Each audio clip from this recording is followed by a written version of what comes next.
Hey everybody, this is Chris Roger, Certified Financial Planner with Bayntree Wealth Advisors. Hope you guys are doing well today. Today we're going to be going through the 5 stages of market readiness and what to do when the market drops. So we're going to be going through a lot of great information today. So feel free, if you have any questions after this video, to reach out to myself or the rest of the team here. There's no cost or fee to get your questions answered. So we're happy to help. So just briefly going into the introduction today, you can see the Bayntree team here. Myself, Brian Hartstein, Jonathan Jangle, and Casey Donlin, the financial advisors for your 401k plan. Jessica Amaya, our director of First Impressions, and Rana Blanco, she helps on the servicing side of things. So if you have questions in the future, reach out to any one of us. We'll be able to help. So going through, let's say markets do drop. Here we are, September of 2021, and we just went through the COVID year of 2020, dealing with one of the fastest and largest market drops ever in stock market history last year due to the Black Swan event with COVID. So hopefully you didn't make any decisions that you look back on and regret, but this is a chart here that we typically try to use to illustrate how investors feel during different market cycles. So naturally, while you're making money, everything seems to be going well. You feel like you're making all the right decisions, right? And you might not be able to see it here, but the very top of this market. So that would be probably, if we look at last year, before the crash, I'd say early to mid-February, this euphoria stage here.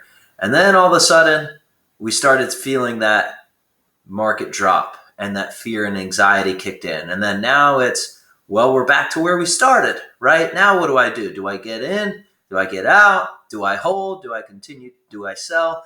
So this curve here just really outlines the mental roller coaster that a lot of investors go on if they do not have a plan. So the game plan, and why it's so important to have a strategy that you're comfortable with, is understanding how much risk you're actually comfortable taking, so you're not on this emotional roller coaster here. So understanding the risk that you're taking. So we have a great tool on our website called Riskalyze you can use, and it helps to quantify risk with an easy number from 1 to 100. Obviously, the closer you are to 1, the more conservative, and the closer you are to 100, the more aggressive you're going to be. So if you want to avoid this kind of emotional roller coaster, understand where you're comfortable. So that way, when markets move and when things change, you don't really have to make any decision because you've already done that planning ahead of time. So the other thing to really consider, in addition to your risk tolerance, is your time horizon. Are you 25, just kind of getting your career started, or are you 65 and you want to retire in 5 weeks or 5 days? Or, those are 2 really important factors. How much risk are you actually comfortable taking? And then how long are you going to be investing, right?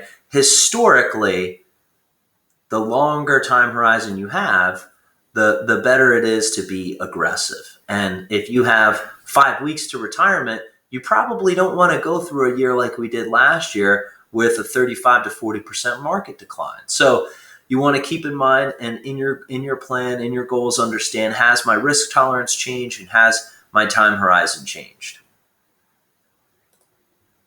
So again, normally the shorter term, 1 to 5 years is what I would consider a short-term time horizon for investing.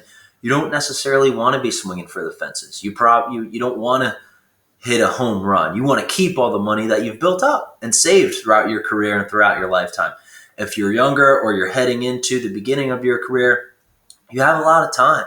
And that time allows you to come back from any sort of large market decline. So as a general rule of thumb, again, if you have specific questions about your plan, the longer time horizon you have before you need to pull and use your money, generally the more aggressive you can be. So the other thing too, when markets are down, and this kind of ties into time horizon as well. When markets are down, right, the old saying, everyone wants to buy low and sell high. And so often we see investors do the exact opposite for that emotional roller coaster that I showed you on the first slide. And when people are up and markets are up and, oh, this stock's doing well, I need to buy more. This stock's doing poorly, I need to get rid of it, right? You don't necessarily want to buy things when they've reached their maximum value or their highest value. So you want to continue to look at keeping that same mindset, buy low, sell high. So again, I'm going back to last year, February, March, April, markets were down again, anywhere from 35 to 40%. So if you continued to put into your 401k plan, you were buying the market at a discount. So everything, let's say something was worth $100 in January, and then in March it was worth $70. If you continue to buy in March, you're buying something that was $100 a couple months ago, and now you're only paying $70 for it. So you're buying low, and then last year after March, the market really started to rally and come back. So you got to buy low and ride the recovery on the way back. So just make sure if there is a big market correction or we do see another market decline, that you're not making any knee-jerk decisions or having any knee-jerk reactions. You want to make sure you stick to your risk level, understand your time horizon, and how much are you willing to commit into the market. So those are all very important factors to consider. And then just kind of going back to that, actually, there may be times where the markets are down, and if you have the cash flow and you don't need the income to live off today, you can put more money into the market, right? Again, buying low. So for folks last year that had 10, 20, 30 years till retirement, they looked at that as an opportunity to get into the market at a severe discount. So just keep those things in mind when markets are acting up or being volatile. So the other thing you want to just consider, again, it comes back to doing all the planning beforehand and not trying to figure it out along the way and as you go. So every dollar you want to give every dollar a purpose, right? Is it for income today? Is it for accumulation and growth? Is it for safety and preservation?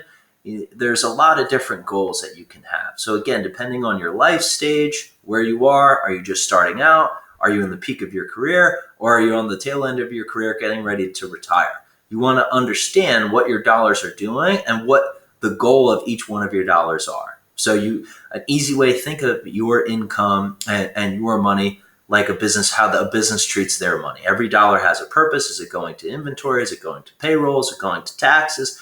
Understanding where your dollar is going to go. So that way, if things do change drastically, you don't have to start from scratch. You can stay disciplined with your plan.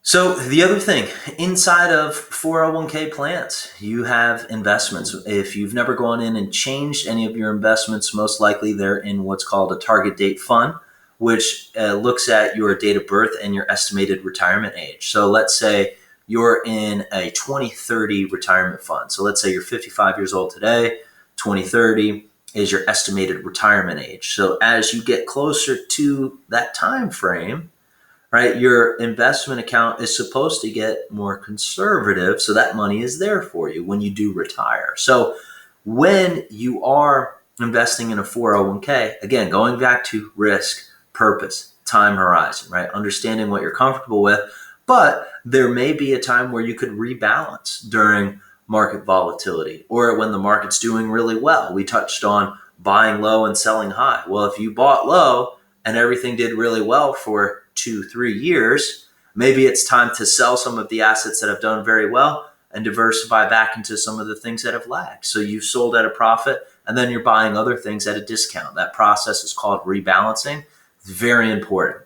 The other thing, dollar cost averaging, kind of touched on this already, putting money into a 401k every single month. The markets do this every single month. So we don't know if the market's going to be higher or lower. So it's dollar cost averaging as you contributing into the market, whether it be at high points or low points, and you're taking advantage of different cycles in the market. So again, if you have questions, feel free to reach out to us. Feel free to reach out to our team here. Again, myself, Casey, Brian, Rena, Jess, we're all here to help try to make things easier for you. If you're not sure about your 401k plan, how to be invested, what's my time horizon, am I taking on too much risk? just reach out to us and we can answer those questions for you. So I hope this was helpful. And again, we look forward to chatting with you in the future. Take care.